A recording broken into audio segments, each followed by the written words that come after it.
If you are wondering if there is a charger or power adapter included inside the box of Xiaomi 15T Pro, then the answer seems to be no. Although over here I have the European version where we usually do not get chargers included regardless of the manufacturer and so on and so forth.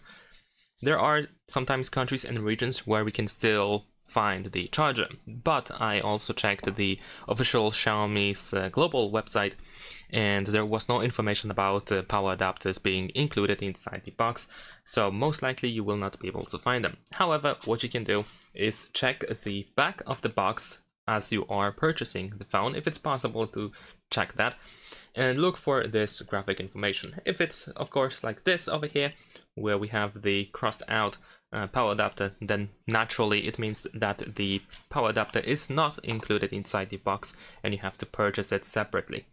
And that is pretty much it. Thanks for watching, leave a like and subscribe.